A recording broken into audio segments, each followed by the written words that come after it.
દિવાળીના સમયગાળે લોકોની મુસાફરીની સગવડ માટે સુરત એસટી વિભાગ દ્વારા વિશેષ બસ સેવાઓ શરૂ કરવામાં આવી છે। આ યોજના અંતર્ગત ભાવનગર, અમરેલી, ગારિયાધાર, મહુવા તથા સુરતથી દાહોદ અને ઝાલોદ તરફની વિશેષ બસો ચલાવવામાં આવશે।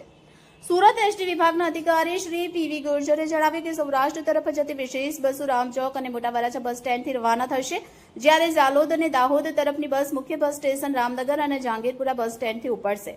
તેમણે આગળ જણાવ્યું કે આ યોજના માટે ઓનલાઈન બુકિંગની સુવિધા શરૂ કરવામાં આવી છે, જેમાં 220 બસો ચલાવવાની યોજના હતી, પરંતુ હાલમાં માત્ર 175 વિશેષ બસો ચલાવવાનો નિર્ણય લેવામાં આવ્યો છે। આ 175 બસોમાંથી 75 બસોની બુકિંગ પૂર્ણ થઈ ચૂકી છે, જ્યારે બાકીની 100 બસોમાં હજુ સીટ ખાલી છે।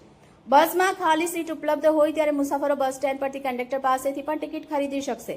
ગુજરાત સરકારનો લક્ષ્યાંક છે કે એસટી બસો દ્વારા દિવાળી દરમિયાન લોકોને સરળ અને સુવિધાજનક મુસાફરીની સેવા પૂરી પાડવામાં આવે।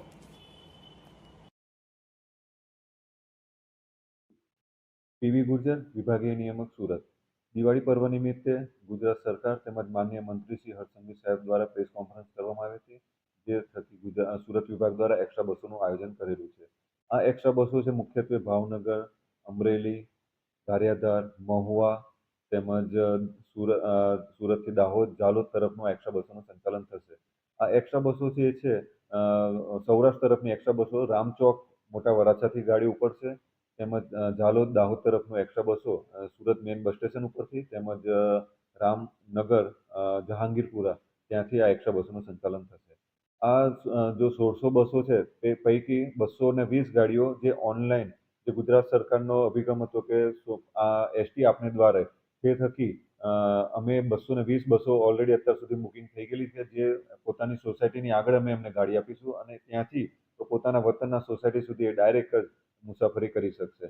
તદુપરાંત અમે ઓનલાઈનમાં પણ એક્સ્ટ્રા બસો ઓપન કરી 175 જેટલી ઓપન કરેલી હતી, તેમાંથી 75 જેવી ગાડીઓ ભરાઈ ગઈ છે।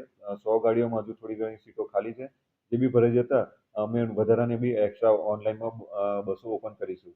અને ઓફલાઈનમાં પણ અમે જ્યાં કરંટ બુકિંગ છે, જે રામચોક, મોટા વરાછાથી સૌરાષ્ટ્રનું સંચાલન છે, અને આ જે સીબીએસ ઉપરથી ઝાલોદ, દાહોદ તરફનું સંચાલન છે, જે 1600 બસોથી આયોજન કરીશું। તદુપરાંત પણ જરૂર પડશે તો સુરત વિભાગ દ્વારા આ એક્સ્ટ્રા બસો વધારવામાં પણ આવશે।